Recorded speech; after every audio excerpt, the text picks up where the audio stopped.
Good afternoon, magandang hapon po sa ating mga taga-subaybay, taga-pakinig, taga-masid ng Senior City Kwentuhan. Brought to you every Saturday from 3 to 4 p.m. ng INET Philippines, particularly yung Adult Learning and Education Program, Senior sa panahon ng COVID, and Lapis Siso Channel. Episode 36 na po ito. Nagsimula tayo, well, this year episode yan. Pero 4 years na po tayo sa Senior City Kwentuhan mula 2020. And since then, kami po ang nagtiyaga at pinagtsatsagaan na, na co-host po ninyo. Ako po si Eda La Torre. At ako naman si Tita Girlie. Bago po tayo magsimula at kausapin ang ating featured guest, paliwanag lang, bakit iba yung background namin? Kasi nawala ang internet sa aming bahay. Mabuti na lang, malapit sa amin si Jerry at Sally Bulataw. Down the road lang, inoffer nila itong lugar nila and we're using their internet. Kaya maraming salamat kay Jerry at Sally. Ngayon po, ang topic natin sa hapong ito ay interesting po kasi last Thursday, November 30, na birthday ni Andres Bonifacio na inilipat sa Lunes para extend yung weekend. Araw ng mga bayani ay ano yan? Annual honoring po ng bantayog ng mga bayani ng mga heroes and martyrs na papaliwag natin ang difference.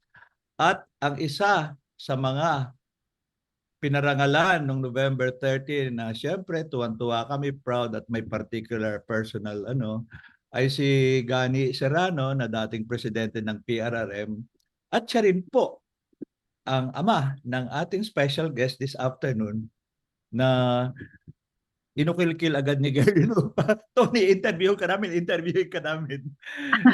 Medyo tight ang aming pong time last November 30. Mabuti naman, sabi ni Tony, pwede naman pa ho akong mag-live. So we will have Tony both on tape and live this afternoon po. Kaya welcome sa ating Senior City Kwentuhan. Your full name is Tony Serrano. Sorry, maraming salamat, Tony. Maraming salamat din po sa invitation and good afternoon po sa mga manunood at sumusunod sa inyong show po. Papakita na muna natin po yung title slide ng ating episode na ito. Pero may unang babagit. Alam mo talaga, Tony? Kasi kinuha ko yung picture ito sa opisina namin nung nakita ko na. Wah! Ay, ang guest of honor ho natin ipe-play natin yung kanyang speech so mamaya si Leni Robredo. Sabi ni Girlie, at para magkamukha si Tony at si Leni Robredo. Kasi yung eyes, saka yung yung buong facial feature. At yung tinatawag nga, yung personality. Aura. Yung aura. Anyway, ang ating title po ng episode na ito, siyempre appropriate po sa nangyari, kabayanihan, heroism, sino ba ang bayani? Noon at ngayon, mga aral at alaala. And through the lens po, the eyes and experience and memories ni Tony tungkol kay Gani, but through them, titingnan rin natin yung kabuuan ng kasaysayan at pagtingin natin sa kabayanihan noon at paano yan ngayon. And isinama natin dyan kasi nga ako'y worried na sasabihin ko, si Ed naman, bias, paborito, puro si Gani lang ang pag-uusapan. Marami na bang in-honor na iba pa. Naman, kaya inilagay ko muna po dyan yung official program. Banggitin natin, although babanggitin mamaya yun po ni Leni Robredo sa speech niya. 6 po ang bagong bayani at martir na pinarangalan sa taong ito. Pero normally po, yung mga dating pinarangalan na, pumipili rin kami ng ilan para sariwain uli ang alaala nila. So yung dati ng pinarangalan at ngayon ay pinarangalan muli, pinaalalahanan tayo ay 3 po, si Julieta Armea, si Filomena Asuncion at si Heidi B. Yorak. Pero yung mga bago po, maliban kay Gani po, ay si Jose Antonio Carpio, abogado na hanggang naging NBI director yan, at si Luis General, abogado rin. Kaya isang dahilan kung bakit napapayag po natin, napakiusapan at willing agad maging guest speaker si Leni Robredo kasi pareho silang taga-Naga. Si Melesio Marimon, si Emerito Rodriguez at si Manuel Buyog Sampiano ay puro taga Mindanao. Hindi masyadong kilala, yung isa'y katutubo, yung iba yung mga magsasaka, at pero nagsimula marami sa kanila sa Christian background, sa Kiro, sa Federation of Free Farmers, tapos panahang Marcelo nakasama sa pakikibaka at doon sila hindi lang pinatay, yung isa hanggang ngayon missing po. Si Gani naman, like the other heroes, no, ay talagang kumilos rin, nakulong rin, napahirapan, pero nag-survive ng martial law at nagpatuloy sa trabaho niya. Sa bantayog ng mga bayani po, nagsimula yan, lahat ng bayani ay yung lamang martir. Yung mga nag-alay ng buhay, pinatay, disappeared, ganyan, panahon ng martial law. Pero, ang tanong ng board, ay paano yung nag-survive? No? Edi nag-create ho ng bagong kategorya na martyrs sila, yung heroes lahat, pero ang iba martyr. So yun ho, si Gani ay nasa kategorya ng heroes. No? So, ang gagawin po natin ngayon, konti mo ng panimulang kwentuhan with Tony, tapos pupunta ho tayo sa panimula yung featured guest speaker natin si Leni Robredo. Immediate lang Tony, share us some, ngayon nakahimasmasan ka ng konti, ilang araw after the event, syempre nakaka-high, very emotional yun eh. If you were asked, anong naging damdamin mo, karanasan mo at naalala mo sa nangyaring honoring ceremony yun tungkol kay Gani na sinasabi ho niya pandit, tawag ay si Tats? Siyempre po very proud, no? Kasi alam kong may pinagdaanan ding review ito bago siya nakasama sa listahan. And siyempre sa amin na pamilya at mga kaibigan, siguro no, alam na alam naman ang kanyang mga naging kontribusyon at naibahagi sa ibang tao. And overwhelming kasi po, andun nga po si former VP Leni, and ang daming lumalapit na hindi ko po na-meet before na they were talking about that, na ito, nakasama ko siya sa ganito yung mga ginawa niya. So may mga hindi pa pala akong alam na storya, na at palagay ko, yung mga ganitong okasyon dito talagang ika nga ni Carl ay magsisilbing gatong na apoy ba yung sabi niya para ipagpatuloy yung laban. So andun din yung inspirasyon na hindi makita ang mga ginawa ng mga bayani or activist or development worker or lawyer in the past na kinikilala ngayon at pwedeng maging gawin din ng kasalukuyan at susunod na generation. Pero talagang maganda rin yun dahil nagdatingan dito ang halos kumpleto yata yung mga magkakapatid na Serrano. Opo, tuwan-tuwa kasi sila nung nalaman nila. And syempre po kahit naman siguro sinong ni-recognize talaga yung mga nagawa, mga efforts at galing nung siya'y nabubuhay pa. Palagay ko talaga namang nakakataba ng puso po para sa amin. Sige, ang sabi ko nga kanina po, bago natin tutukan ang main topic ngayong hapon na ang ating main guest ay si Tony Serrano, pag-uusapan natin ang pagtingin niya, karanasan niya kay Gani Serrano at pagtingin sa kinabukasan. Ang nangyari po, every year sa annual honoring, we invite a featured speaker to deliver a message. Kung sino-sinong iniisip namin noon, tapos biglang sabi, ay, pwede raw. Kahit busy ang schedule niya, si former VP Leni Robredo. Siyempre excited kami. Sabi nga nung Bantayog, ay naku, nalipat yung holiday sa Monday kaysa sa Thursday. Siguro kokonti ang darating kasi work day.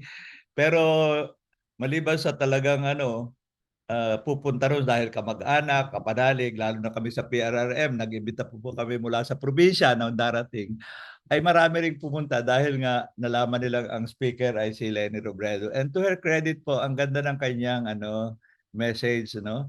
At sabi ko nga, ang galing naman ng speechwriter ni Leni. Sabi ko, huy, hindi yan speechwriter. Pag ganitong event, siya ang nagsusulat mismo ng gusto niyang sabihin. Wow! Kaya pakinggan natin po, sapagkat ang maganda ron, bilang pagkilala rin doon sa ibang pinahalagahan, binanggitin niya sa speech niya yung mga pangalan at konting kwento ng ibang pinarangalan. Kaya pakinig po tayo, mga 12 minutes po itong message ni Leni Robredo at pakinggan natin at pagkatapos nun ay makikipagkwentuhan na tayo kay Tony Serrano. Families and friends of the heroes we will be honoring today. Magandang umaga po sa inyong lahat. Ang saya ko na nakabalik ulit ako dito. Hindi ko po malilimutan yung huling pagpunta ko. Kasi yung pagpunta ko dito, yun yung naging dahilan sa pagtanggal sa akin bilang HODC chair. Ano kaya mangyayari after dito? Taong 1992 nang unang nag-ukit ng mga pangalan dito sa bantayog ng mga bayani. 65 pangalan ang napabilang sa unang pangkat na yon. Mga pinuno at aktivista, mga pare at periodista, mga hukom at makatang pumalak sa diktadurya at ipinamala sa atin kung ano ang kayang ialay ng Pilipino sa ngalan ng kalayaan, dignidad, katarungan, at sa adhikain ng isang makataong lipunan. Ipinapaalala ng lugar na ito, hindi lang ang isang madilim na kabanata ng ating kasaysayan. Sagisag din ito ng katotohanang hindi nagkukulang sa kabayanihan ang Pilipino. Tanda ito na ang liwanag pinakamatingkad sa harap ng kadiliman. Sa paglipas ng panahon, lumawak ang listahan ng mga bayaning kinikilala natin sa pamamagitan ng mga pader na ito. Bumabalik tayo dito sa Bantayog upang mag-ukit ng mga bagong pangalan. At sa halos taon-taong nagiging pagtitipon dito upang magparangal, tiyak ko, mulat tayong lahat na nagbabago ang konteksto ng ating paggunita. Ipinagtatabi natin ang mga kwento ng mga kinikilala natin dito at ang kwento natin sa kasalukuyan. May mga taon halimbawa na gumunita tayo habang sinisimulang pinagpitasin ang bunga ng demokrasya. Kung kailan nakikita natin ang pag-asenso ng ilan, habang malinaw sa atin na meron pa ring mga napapag-iwanan. Kaya nga napapaalalahanan din tayong hindi pa tapos ang laban. May mga taon naman kung kailan sa harap ng nasaksihang pagpaslang ng ating mga kababayan, nararamdaman natin ang mas maiting na pangangailangang tumindig para sa karapatang pantao. At may mga panahong tulad ng pinapapalooban natin ngayon, kung kailan tila hinahamon ang mismong buod ng pagkakaroon ng bantayog na tulad nito. Kung kailan yung batas militar, yung diktadurya, yung pagnanakaw, at pagpapahirap at pagpatay na nilabanan na naging mitsa ng buhay ng mga pangalan sa pader na ito. Kinikilala na ngayon ng karamihang Pilipino bilang isang golden age. Na para bang habang gumugunita tayo dito, napakarami namang tumutugon na never forget alin, never again saan. Wala kaming maalala. Hindi namin alam ang mga kwentong yan. Hindi maiwasang manganak ng pagkabalisa ang ganitong sitwasyon. Napapaisip tayo, tama pa rin ba ang pagkaunawa natin sa salitang bayani? Para saan pa natin ginagawa ang mga pagtitipong tulad nito? Bayani pa rin bang maituturing ang mga taong tinitingala ng ilan habang tinutulugsa naman ng iba? Mahihirap na tanong itong kailangan nating harapin. At humaharap ako sa inyo ngayon para makiisa sa pagninilay at para ibiin ang paninindigan. Ang nangyari ay nangyari. Ang kasaysayan ay kasaysayan. Ang tama ay tama. At ang mali ay nananatiling mali. Gaano man kalakas ang boses ng mga nanggigiit nito. Ang katotohanan ay hindi nadadaan sa bilangan ng sumasang-ayon. Ano man ang ihip ng hanging politikal, hindi nagbabago ang ibig sabihin ng pagkabayani.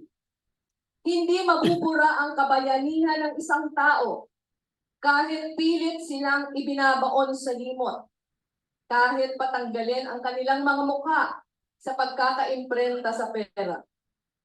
Hindi nadadaan sa katang-isip na kwento ang landas tungo sa pagkabayani. Hindi ito na ididikta na kung sino ang nasa poder.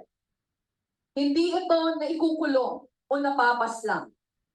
Ang kabayanihan hindi itinatakda ng kung saan inilibing ang isang tao, kundi na kung paano sila nabuhay at kung paano siyang nag-alay ng sarili sa isang kausa na mas malawak kesa sa pansariling interes. Ibig sabihin, ang kabayanihan nakasalalay sa totoong gawa. Totoong ipinaglaban ni Julieta Armea ang karapatan ng manggagawa. Bayani siya. Totoong nakipagsapalaran si Kaliway Asuncion sa ngalan ng mga magsasakang inaabuso ng mga makapangyarihan. Bayani siya. Totoong nanindigan para sa tapat na pamamahala si Heidi Yora. Bayani siya. Ang mga taong pinararangalan natin ngayong taon at ang mga nauna na nating kinilala sa higit 2 dekada. Totoong ginawa nila ang lahat ng makakaya. Inialay ang lahat ng kayang ialay para sa kapwa at para sa bayan. Si Manuel Bucaylas Sampiano, mas kilala bilang Buyo, na tumindig bilang boses ng Ata community sa Davao City. At nanguna sa pagkikipaglaban para sa kanilang mga karapatan at pagkamulat. Si J. Antonio Matamorosa Carpio, abogado, kolumnista, at sundalo mula sa amin sa Naga City, na ginamit ang husay at lakas upang itaguyod ang katotohanan at katarungan at nanindigan para sa mga ginipit ng nasa kapangyarihan. Ang panyero at kasangganyang si Luis General Jr. na itinuring na conscience of the community sa amin sa Naga. Dahil sa matapang na paglalahad ng mga pang-aabuso ng rehimen at paghubog sa henerasyon ng mga abogado at huwes. Si Melesio Lanzadares Marimon, ang tahimik na anak ng mangingisda, na nag-alab ang paninindigan para sa karapatan ng mga magsasaka ng Davao de Oro. Si Emerito Naharo Rodriguez ng Davao del Sur, na sa murang edad ay tinaguriang intelektual na hinashasan dahil sa kahandaang makipagkapit-bisig at ibahagi ang kaalaman sa mga salat sa buhay. At si Isagani Rodriguez Serrano ng Bataan, na inilaan ang buong buhay sa laylayan ng lipunan. Isang community organizer na pamahal sa mga kaisa sa laban dahil sa hindi makinag na pananalig na ang taong bayan nakikisa ang taong bayang nakikiisa ang babangga sa lahat na nagbabantang wasakin ang ating demokrasya. Bayani ang bawat isa sa kanila. At hanggat may kahit na isang tinig na nanatili upang igiit ang katotohanan ng kanilang sakripisyo, ng kanilang paninindigan, hanggat may kahit na isang bulong na magigiit ng katotohanan ng kanilang kabayanihan, bayani sila. At ang totoo pa nga, kabayanihan din ang pagigiit ng katotohanan ukol sa kanila. Kaya nga may mitsa ng kabayanihan sa ating lahat na nagtitipon ngayon upang parangalan sila, lalo na sa konteksto ng ating panahon ngayon. Bantayog ang tawag sa lugar na ito. Monumentong nakabantay sa kasaysayan. Matayog. Gawa ito sa bato. Sa gisag ng di kumukupas, di nabuburang katotohanan ng kabayanihan na mga pangalang nakaukit dito. Ngunit ang totoo, hindi lang sa bato gawa ang bantayog ng mga bayani. Gawa rin ito sa laman at dugo, sa baga at lalamunan, sa kolektibong tinig ng mga tumitindig at naninindigan. Uulitin ko, ang nangyari ay nangyari. Ang kasaysayan ay kasaysayan. Ang kabayanihan ay laging kabayanihan. At tayo rin, palagi, tayong mga patuloy na nagigiit sa katotohanan. Tayo ang tumatayong bantayog nito. Kamakailan lang, may nagpadala sa akin ng tula mula sa isang tanyag na makatang Amerikano na si Jane Hirschfeld. Unang 2 linya pa lang nito, tumalab na sa akin. Dahil naisasadiwan nito ang sentimentong alam kong nasa loob nating lahat. Nasa loob ng lahat na lumalaban sa kabila ng mga balakid. Ng lahat ng mga patuloy na kumakahig sa pader para isulong ang mga prinsipyong kinakatawan ng mga pinaparangalan natin ngayon. At ng bawat isang bayaning ginugunita natin sa pamamagitan ng bantayog na ito. Sabi ng tula ni Hirschfeld, and I quote, "Let them not say, we did not see it, we saw." Ang sabi pa niya, let them not say, it was not spoken, not written. We spoke, we witnessed with voices and hands. Close quote. Huwag nating hayaang masabing hindi natin nakita. Nakita natin. Huwag nating hayaang masabing hindi natin binigkas o isinulat. Binigkas natin. Sinaksihan natin gamit ang ating mga tinig at bisig. Magbabalik tanaw ang mga susunod na salinlahi at tatanungin nila, sino ba ang mga totoong bayani? Naway mabasa nila ang mga pangalang nakaukit dito upang marinig nila ang ating tugon. Tumatawid sa mahabang panahon. Silang mga nakaukit dito. Hindi kami nanahimik sa pag-asang patuloy nyo silang gugunitain at pararangalan at kayo naman ang magsasabing pantay sa tayog ng kanilang kabayanihan magpasawalang hanggan. Maraming salamat at mabuhay ang bayaning Pilipino. Ang galing! Ano ba? Nakakataba. Kami din sa Ayan. Hi, Tony, back. Pictures naman. Thank you. Kinuha ko lahat yan sa Facebook page mo.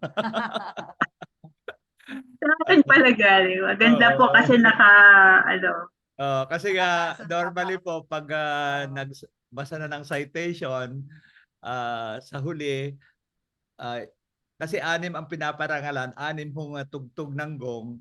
Pagkatapos ako bilang MC, babanggitin ko ang pangalan, like mabuhay ka, Isagani Serrano, pagkatapos taas ka mo, mabuhay. Kaya na-capture ito ng cameraman, yung iba mataas na, yung iba paakyat pa lang ang kamay. Pero yan ay ano, grabe talaga. Ang joke nga namin noon mas marami pa yata ang tao sa entablado kaysa audience. Naiwan sa upuan. Ay, nako. At meron din po daw na hindi na umakyat dahil puno na raw ang stage. Kaya Kasi nga po, si Gani, maliban sa kanyang, taga Bataan siya at mga kamag-anakan niya, ay kumili sa iba't ibang larangan. Tapos ang pinakahuli niyang pwesto po sa NGO ay PRRM. Kaya syempre ang PRRM naman, sabi ng staff, maliban ho sa amin magbigay tayo ng pamasahe naman doon sa ilang mga PO leaders kasi hindi sila makakaprito. Tapos nagkayaya na, gawa naman tayo ng ilang sombrero.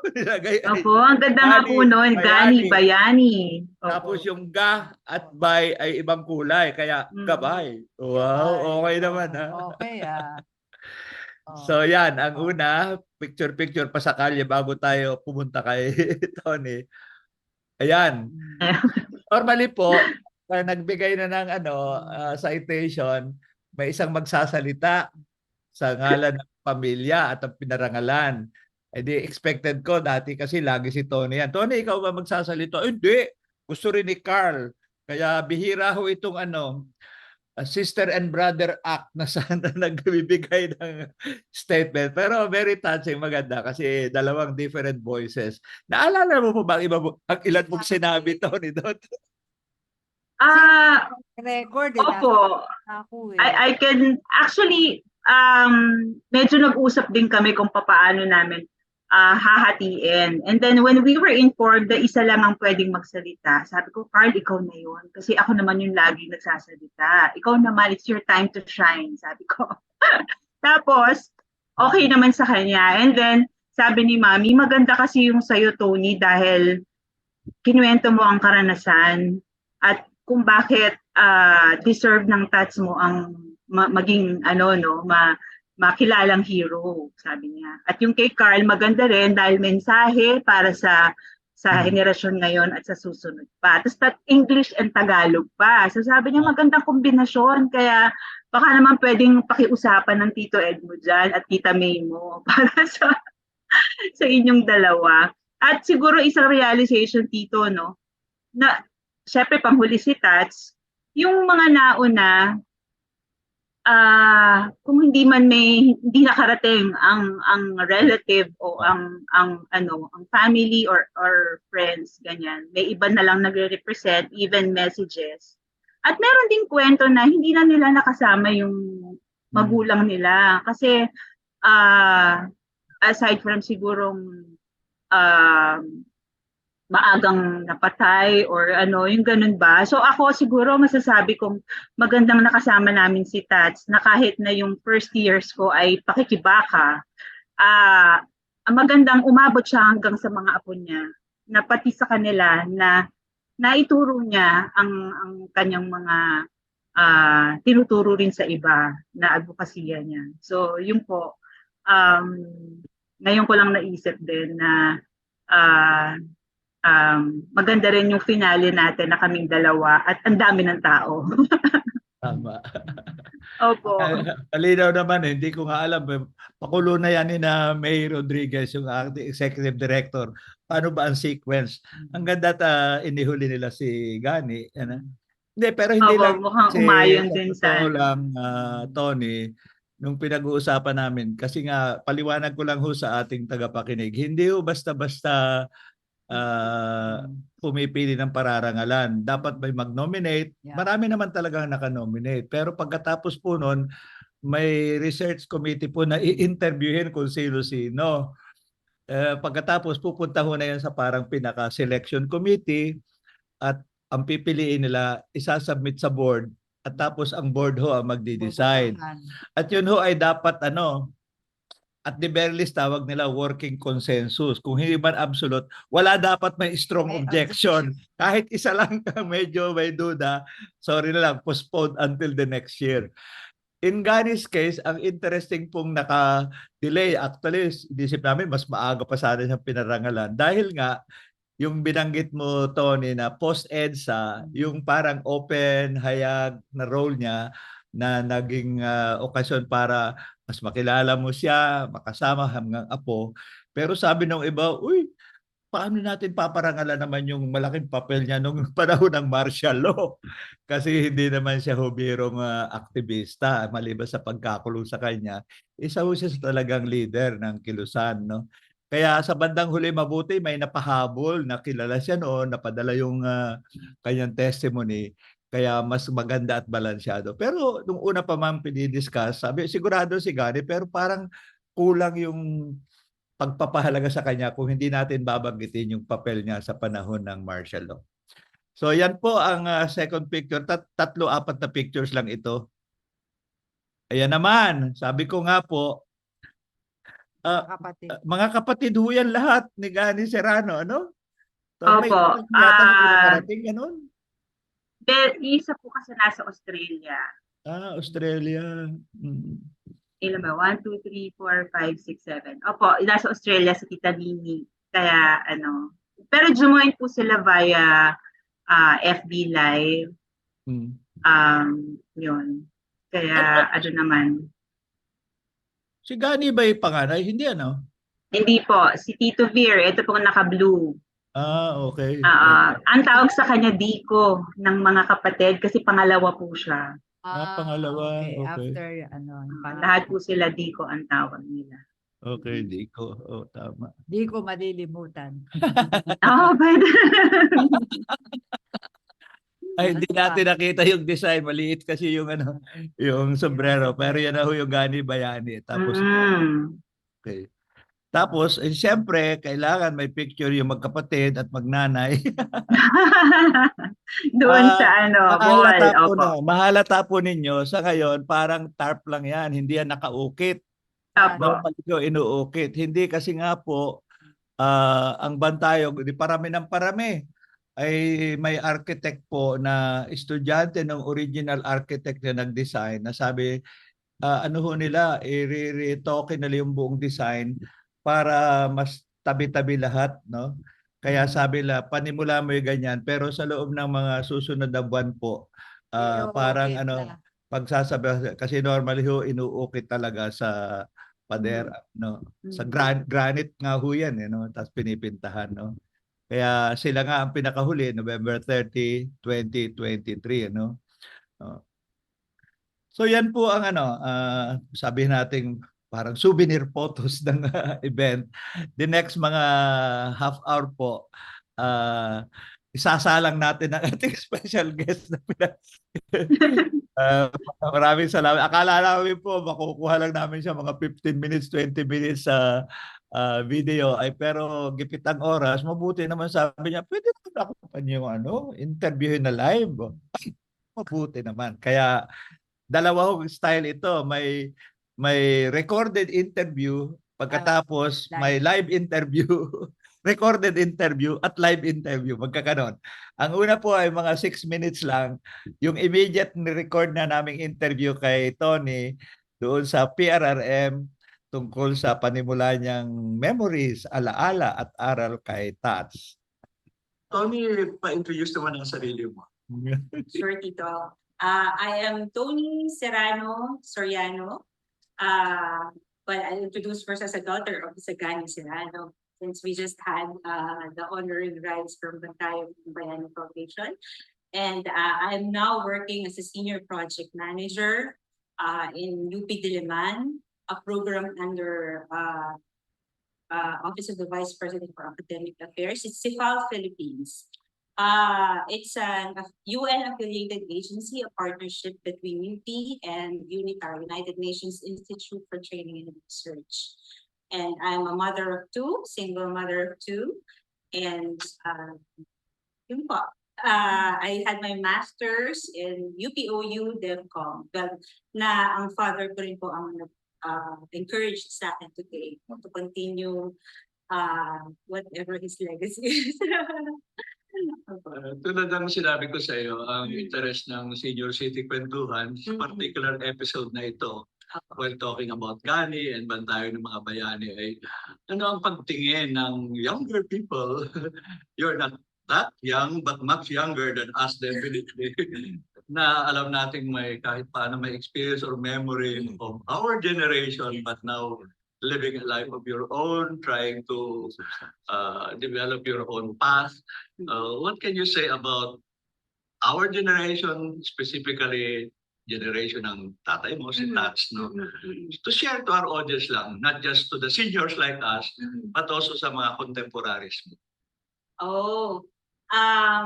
Siguro unang-una, very proud ako no na anak ako ng isang prominenteng paano ko ba siya i-describe? Activist, human rights advocate, and na maraming pinaalam sa amin simula pa nung bata kami.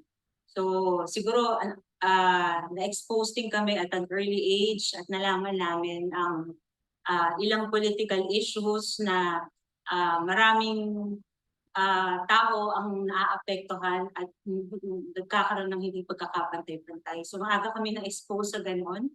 And siguro nag-serve din na inspirasyon, no? At inspirasyon and hindi nawawala ng pag-asa kasi nakita namin yung efforts ng mga nitats at ng mga kasamahan niya na kahit na hindi pa kami buhay ng mga panahon na yun, na nalaman namin ang laban at yung lakas ng loob nila sa pagsasalita and pagtulong sa mga marginalized people. No? And hanggang ngayon naman, ito pa rin ang ano natin at another Marcos Manhaupo sa gobyerno. So, wag naman sanang manda and pagtulong sa mga marginalized people. No? And hanggang ngayon naman, ito pa rin ang ano natin at another Marcos Manhaupo sa gobyerno. So, wag naman sanang manumbalik ang pero ang laban ay gustong ipagpatuloy at nakikita naman namin ang kabataan ngayon ay kasama kami siguro bilang may mga anak na rin kami na sa generation namin ay maging mulat at makatulong sa ganitong pagkakasaya. Na sinimulan ng mga naunang mga concerned citizens at mga mas iniisip ang mga nangangailangan at mga naghihirap. Anong may particular bang more personal memory ka na nakita sa isip mo and really still stay there and affect you and say, oh, anong natutunan ko kay Tats? Anong naalala ko sa kanya? I think kasi nga merong panahon na hindi namin siya madalas kasama dahil siya'y nakakulong. Pero kasi nung time na yun ay hindi maliwanag masyado sa akin kung bakit siya nakulong, anong pinaglaban niya. But of course, nung lumaki na ako, basically, dahil alam kong SDG, yan, sinimulan niya yung mga yan. And even me, when I taught Sustainable Development Goals in Miriam College, I was professor then. And until now, nasa SDGs pa rin naman. Siguro yun, basic development, no? Na not on, focusing on ano yung mga problema. Hindi lang sa climate, hindi lang sa ekonomiya, hindi lang sa human rights, hindi lang sa marami. Siguro yun yung masasabi ko kung na-share niya talaga sa amin. And nakita ko ang puso niya sa pagtulong sa mga mangingisda, magsasaka.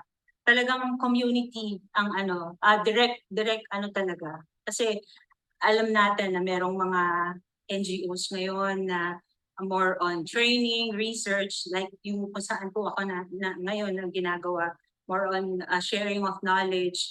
But siya po, alam ko na naging trabaho niya ay direct to the victims talaga, or direct to the farmers, direct to the mga mangingisda. So, I think that's, ayun, kahanga-hanga talagang mga ginawa niya when he was still alive. Yan. Bilang Babalik muna. Hindi, sorry po. Hindi lang bilang. Sorry po. Postpone muna. Stop share muna ako. Kasi yun ang first part po ng aming interview kay Tony.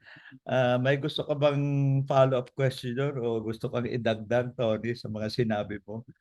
Totoong naka-associate si Gani sa amin maliban sa pagiging aktivista namin noon. Sila yung nag-push itong sustainable development na usapan kahit po sa PRRM. One of the early pioneers po yan na talaga. No? And I didn't realize, DevCom pa lang yung kurso, tapos sabi mo, in-encourage ka ni Gani na kunin yan, gano'n? Opo, mas siya ang nagsabi dahil ang undergrad ko po ay mass comm. And then, dahil alam kong pangarap din niyang mag-UP ako dahil hindi ako nakapag-UP nung panahon na yon. Nag-enroll po ako sa UPOU while I was working. And sabi niya, mag-DevCom ka para makagawa ka ng mga mensaheng mas makakatulong sa sa marami. Tapos nung nalaman din yung in-invite ako ng Miriam na magturo sa 4th year communication students ng DevCom din, naku, andyan na ang padala niya ng mga materyales niya. At siya talaga yung naging main source of ng mga aking mga tinuro doon. At hindi lang naman sa ganong paraan, minsan pa nagkikwentuhan lang kami or may inattendan kaming event na inimbita niya ang pamilya. Pinapaliwanag niya lang yun bit by bit na ito, kaya ganito ang climate natin ngayon, yung mga ganyan. Or as simple as pag nandun kami sa Bataan, gusto niya yung mga apo niya nakayapak sa lupa.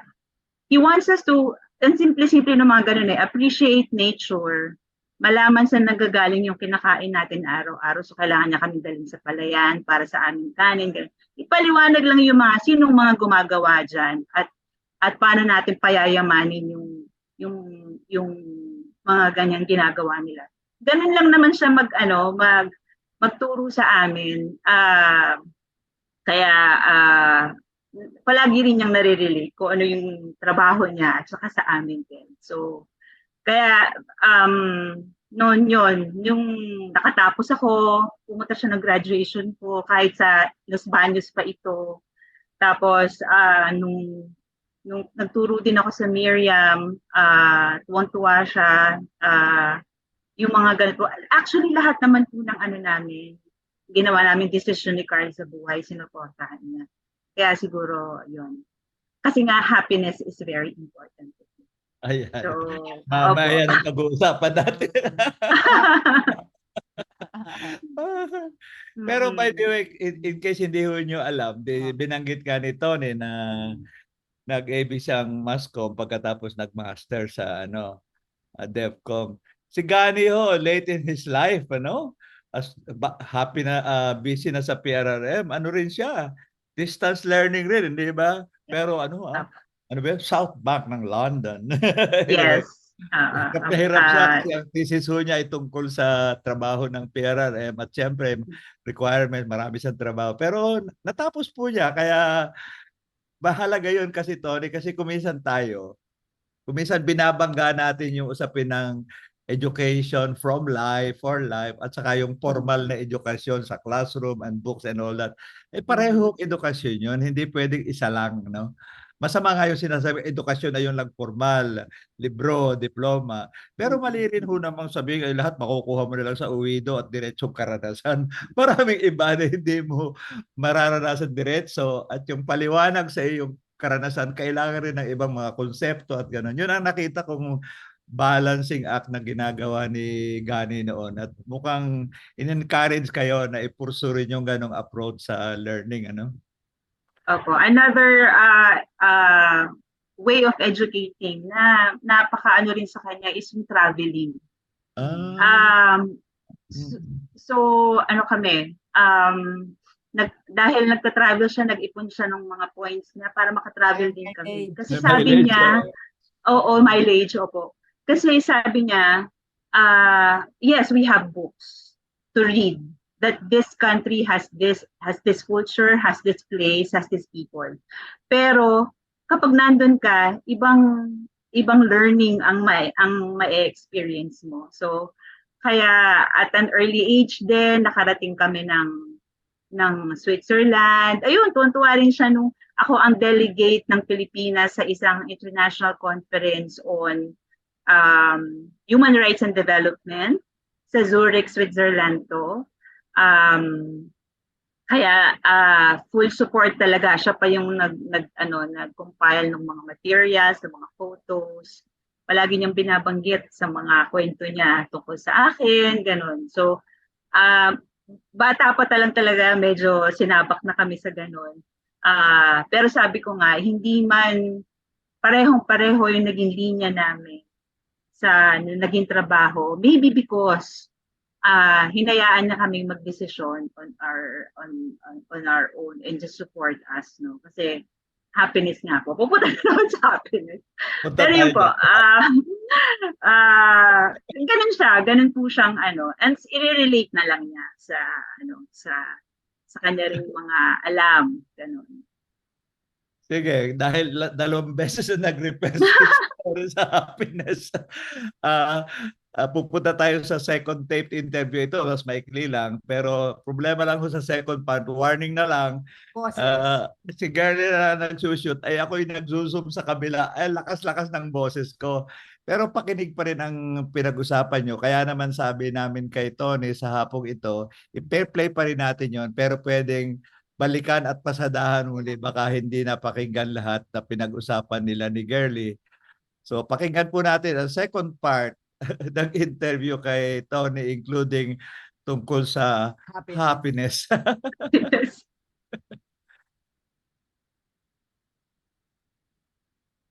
Anak, Opo. bilang isang babae, ano ang mga traits or mga attitudes na napansin mo sa iyong ama na pwede mo rin ibahagi sa iyong mga anak? I think yun po, no, yung palagi ko naman narinig yun, sinasabi ng mga extended ang pamilya, no? Hindi ka mag-iisip lang ng para sa pamilya mo, para sa anak mo, o para sa isipin mo yung mga nangangailangan. So, sa kanya namin nakita yun, kahit ba sabihin mo may narating na sa buhay and pag may kaharap siyang magsasaka, parang magkapantay lang sila. Siguro yung humility and niya to kahit sino or bawat isa dapat ay nabibigyan ng pantay na tulong at ma-acknowledge talaga yung rights nila. Ganun po. Ngayon, ikaw naman bilang ina na ngayon, ano naman ang sasabi mo na naituro mo rin at naibahagi mo rin kay Ganib? Kasi it's always a two-way street, no? Having a daughter like you would have an impact on Gani as the father. So sa tansya mo, kahit nung ano ka pa, ano yung mga sinasabi mo kay Tats na pinakinggan niya at nakatulong din na lumawak ang ganyang pag-aalaga sa iyo? Alam niyo po kasi kay Tats, tama si Dito Ede, yung malaking bagay talaga sa kanyang happiness. So, nasanay kaming mga anak niya at mga apo niya, he always ask, masaya ka ba? Masaya ka ba? Bibigay ko ba yung yung para maging masaya ka? So, anything we do. So, sa lahat ng sinuportahan niya siguro, hindi lang sa pag-aaral namin, pati sa hobbies namin, pati sa namin, sa trabaho or gustong siyang kuhanin, napaka-importante sa kanya yung happiness namin. So kung ano man siguro po yung pinili ko bilang anak niya at bilang anak nanay ngayon ng dalawa niyang kapatid, na nagbabahagi ko rin sa kanila. Binigyan niya ako ng freedom to choose. No? So siguro, lahat naman ng pinili namin, respeto niya at tingin ko yun po yung nabigay namin sa kanya. Na somehow, naging malawak din yung kanyang kasi siguro yung di ba madalas kapag yung anak sumusunod siya akong magulang, mga ganun. But if kung pinili ko yung iba, kunwari gusto kong mag-business, or gusto kong he will acknowledge. And from there then, marami siyang na natutunan, no? Alala ko, na kinokonek pa rin niya sa development. For example, nag-bakery ako. Tuwang-tuwa siyang gumagawa ako ng tinapay. And sabi niya, yung ganun po, hindi siya nakafocus lang dun sa ano yung gusto nila. So siguro from what we chose in our lives. So even having a family or all decisions actually, nakita ko, tinanggap niya ng buong buo at sinuportahan niya ng buong buo. Palagay ko, from there din, kung ano man yung namin, naging decisions namin, meron ding nabigay sa kanya kahit pa paano inspirasyon to continue at his doing. Okay. Yan, girly. I-follow up mo ang usapan ninyo. Kasi sorry na lang, napapakinggan nyo yung boses ko sa likod. Alam mo, pwede ako maging mischievous eh. Oo. Pero hindi ko nagagawin. Baka masabihin talaga si Girly Tay kung ano-ano sinisingit sa interview kay Tony. Pero yun nga, dahil may mga apo na siya sa iyo at saka kay Carl, ganyan. Ano ang naging feedback ng mga apo nung malaman na nila na tatanghaling bayani ang kanilang lolo? Nako tita, tuwang-tuwa.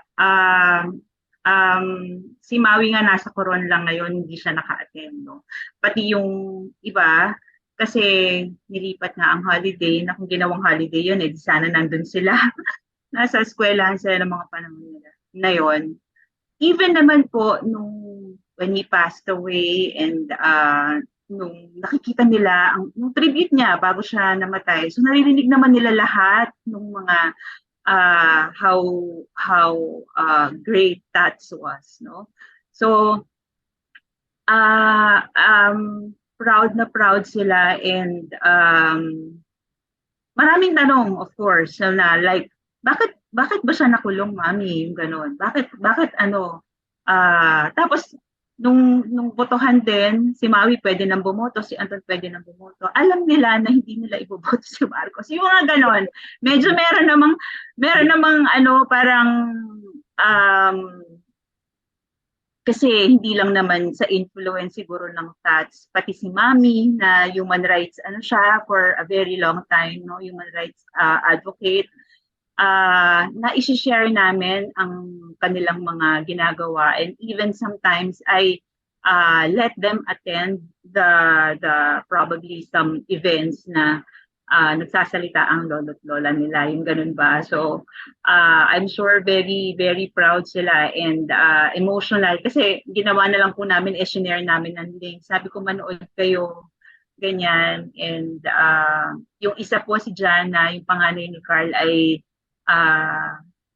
fan ni Lenny po yun, as in even during the campaigns, no? Hindi lang din nakapunta, pero po sila, parang siguro hindi nila inakala na ganun kagaling or ganun ito pala yung mga nagawa ng Tats. So, pero yun nga po, naman, I think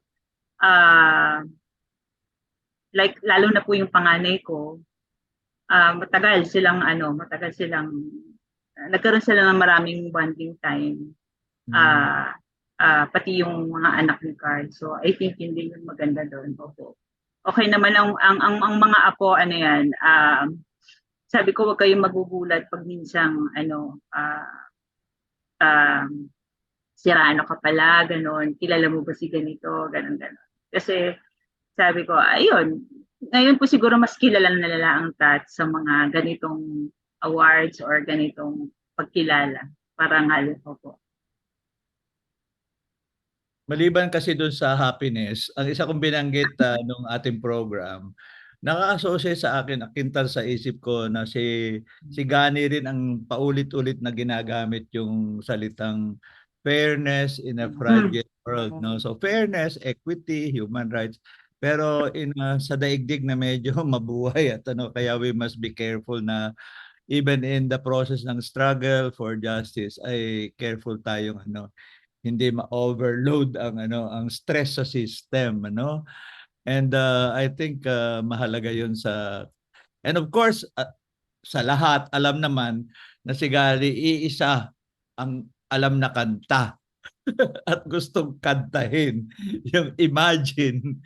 Kaya nga nakatawa, na-capture pa sa Inquirer report na si Opo, nabasa ko rin yun. Gani ay Marxist-Leninist. Hindi Leninist, John Lennon. Pero malaking bagay, very early on sa maraming activists, very strong kami on justice, power, struggle, ano mang mangyari. Pero yung pag-capture na may fragility and also yung mag-imagine tayo, lampas sa nakikita na natin. I think yun ang nakuha ko sa kanya. Ikaw, anong gustong idadagdag mo? Alam mo, sa totoo lang, maraming joke yan si Gani. Kaya lang, minsan may kabastusan din. Nakarinig po din ako ng ilang Pero masayang kasama talaga si Gani kahit na ninenervyos kami ng mga panahon na at risk na kami, no? Kasi marami nang na aresto, marami na kailangan magtago. Naalala ko nung kami dalawa ni Evelyn, anong gagawin natin kasi pinapalinis sa amin lahat ng mga gamit niya. Nung naaresto na siya. Sabi ko, paano pag tayo ang nahuli? Sino nang magsasabi? Baka mamaya disappeared pa nga tayong dalawa. Pero kalmang-kalma rin si Evelyn, no? So ito yan sa katatagan ng pamilyang Serrano. Yan. Pero may gusto akong tanong, balikan naman na Tony. Do you ever feel a burden? Kasi parang expectation sa iyo o expect tayo mo sarili, naku, anak ako ni Gani, ano ba yan? Do I have to live up to something? Although binanggit mo, may freedom ka naman, hindi kanya pinilit man. But do you ever feel a kind of pressure bilang anak ka tapos dineklara pang bayani? Paano yan? honestly, merong ganong feeling na kahit na binanggit namin ni Carl na tuloy yung pakikibaka, ganon. Minsan naki-question ko, are we really doing that? Parang ganon. So, tapos dahil ganon nga yung mga nagawa niya, mga contribution niya, mga ano talaga mapapawaw ka talaga, at saka ang galing. Yun nga, yung nabanggit ko po kanina, kahit hindi man siguro naging parehong-pareho yung linya, in small ways siguro, at alam naman natin yung sa Sustainable Development Goals. Tapos dahil din may mga anak kami, yung at least make them aware and try to support kasi alam kong pati ang mga apo niya tinitingnan din niya kung ano yung magiging work nila later on, na kung kapareho pa ito o nakakatulong ba ito sa ibang tao, ganon. So kasi hindi lang naman din kay Tats, pati si Mami rin, rin siya, kilalang rin siya, human rights advocate. Meron po konting pressure na parang I have to do more and all. But ayun nga po, katulad ng binanggit ko kanina, yung mga ganong okasyon, yung pagkilala, parangal, lalo pong siguro nagtutulak sa amin or pinag-iisip kami ng ano pa bang pwede nating gawin para ituloy itong mga to. Marami siyang, siguro yung sa rice dito, remembering Isagani Serrano na org, maraming proyekto. Siguro kung ano man yung mapag-uusapan po doon, na unang-una na siguro yung pag-share din ng mga nagawa ng Tats na sulat niya, yung mga speeches niya, siguro marami tayong makukuha na will also add to my knowledge and for others also, no. So, siguro from there we can start, kasi kailan lang naman din po ito nagsimula. So siguro doon po pwedeng matuloy ang ilan pang mga plano niya o gusto niyang mangyari o inimagine niya na mga part ng SDGs, ganyan. Yun po. Ako, yun yung naiisip kong isang magandang nagawa rin after nung namatay po siya, na nagbuo nitong grupo nito para ipagpatuloy din. Particularly yung mga yung mga simula na po. Kasi yung binanggit po sa nakikinig, yung binanggit ni Tony na prize, pangalan po yung Remembering Isagani Serrano, na parang hindi lamang to honor him but to ensure na yung kanyang legacy ay maisasabuhay muli. At siyempre ang unang project po ay maraming writings kasi si Gani, not all of whom have been published. So inisip nga namin, dahil maraming topics, baka ang unang i-publish muna ay collection ay yung related sa environment sustainability, pero may iba pa. Pero tama-tama naman, hindi ko akalain nga. Ngayon ko lang nalaman, DevCom ka pala, Tony. Kasi, Opo. Actually, Tito, ang thesis ko ay, nabanggit mo rin ang thesis kasi ng Tats when he was taking his, ang thesis ko ay how PRRM, 3 NGOs, kasamang PRRM, produce their development materials. I mean, opo, anong year ba yun? 2014, doon ko po natapos nung year na yon. So, isa ang PRRM sa pinili kong interviewin at bigyan ng survey, yun. malaking bagay yan kasi, well, just in closing naman, we're talking, patapos na tayo, na ang isang feedback rin sa amin naman, pamilya, kasi si Ayan, our daughter, ang hindi ganun man ang term, pero parang DevCom ang pinag-aaralan rin niya, no? Parang communications for change and development, ganon. May feedback rin siya sa amin naman na, ewan ko kung gano'n rin ang feedback mo kay Gani o sa iba.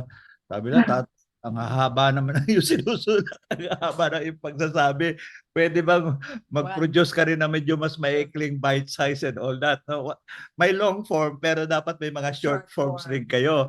And nung tayo nag-uusap informally, sabi mo nga, ay naku, may bago pang may AI na, may ChatGPT at ibang sa social media. So, bagong challenge yan na the same spirit, kahit paano, the challenge galing sa henerasyon namin, pero talaga kayo na ang magpipick up niyan kasi kayo ang mas magnanavigate na dyan para paano ipahiwatig, ipalagana, but also get feedback from your contemporaries na yes, opo. Hindi naman nawawala ang pagkonsulta sa mga experts talaga. Or, syempre minsan din po, before sharing the information, kailangan ng context, kailangan ng history. So, sa inyo po manggagaling yun. Tapos, yung technology, yung pag-uusapan ngayon, siguro dahil alam natin may advantages at disadvantages, magamit lang ng tama at ma-share lang ang mga relevant at mga anong impormasyon. Yung ganun po, kasi alam din natin na, at ang kabataan ngayon, yan din ang kanilang madalas na na ginagawa at hawak-hawak siguro. So, maganda siyang instrumento para sa pagtuloy ng ating mga ginagawa. Pero yun nga po, sana sa tama lang. Kasi may mga fake news din at may mga ano. So, yun po. Okay, maraming salamat. Bitin pa rin. Pero anyway, natapos na 4:00. Biro mo, ang bilis, ano? Ay, Pero tama-tama, it ends with that. Kasi kami rin ni Girlie, remember, pa-year end na naman. 36 episodes, siguro 2 na lang natitira before Christmas, sa 9th at saka sa 16th. At inisip namin, next year, ganito lang ba? Or can we improve yung senior city? Can we do something more? And of course, we cannot do that by ourselves alone. But we want to do that in conversation sa mga ibang nasa field na parang common field natin yan.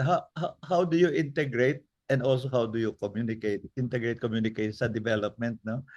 Kasi in the end, parang yung dati naming guest last week, sabi nga natin, you must walk the talk, no? Dapat consistency na talk. yes. Opo, Pero opo. reverse kailangan rin. How do you talk the walk? Baka mamaya kumikilos ka nga pero hindi na unawaan ng iba at hindi mo na ipapaliwanag ng maayos lalo na sa mga concerned audiences. So, well, like all conversations, mahirap yung tapos, mas maganda yung bitin para gusto mag-usap ulit. Kaysa sa Opo. ay, akala ko hindi matatapos. So, Anytime, Tito. yes. Thank you very much, Tony. Now that we know you a little bit better, and that you're available pala, we can pag-usapan pa natin ito because it's a shared concern and mahalaga. In a way, you are a bridge generation eh. Kasi may generation talaga batang-bata, ano? And Opo. ikaw talaga may pag-bridge generation ka. Medyo alam mo pa yung henerasyon namin kahit paano. At kapaano naman yung nangyayari and you have chosen that field, no? Kaya palagay ko, I will look forward. Marami pa tayong pwedeng pag-usapan sa susunod. Okay. Alam mo, ang final word lagi sa amin ay si Girlie. Hindi. Sige. Ang last word ko at sasabihin ko kay Tony, ang next episode natin, how do you bake happiness? No. Wow! Oo. Ang ganda niyan! How does baking lead you to happiness? And how does it smell and taste? Wow! Oh, di ba? Visceral. Maganda yan, tita. Yeah. Oo. Okay. Defcom ka, bake, ano pa? Oh, O sige That's na, nice, baka it's very masyado pang nice. profound thoughts ang makuha ni Girlie. Tapusin na natin ito. Okay, dito po kami magtatapos. Sarado na po. Post 4 o'clock. Maraming salamat. Bibinigyan pa tayo ni Cas ng ilang minutes. Thank you very much po sa ating special guest, si Tony Serrano Soriano, at sa ating sponsors po, INET, particularly Adult Learning and Education Program, Senior sa panahon ng COVID, and Lapis Siso Channel. Muli po, reminding you na ito po'y naka-record and soon, if Sa not today, tomorrow, it will be posted on YouTube. So pwede niyong balikan. Sabi nga ng iba, dapat conscious raw. Paki-like naman at kung pwede mag-subscribe pa yun para rumarami naman. Hindi dahil gusto namin maging influential na milyon ang kinikita at hahabulin ng BIR para magbayad ng taxes, kundi in the end, ano bang pagsasabi mo pag hindi naka-reach sa iba, ay di wala communication, no? Kaya maraming salamat po sa ating special guest. Hanggang sa uulitin, Tony, maraming salamat. Thank you, Tita Sa Girlie. Thank ating you. techie na Jency, Cas, maraming salamat.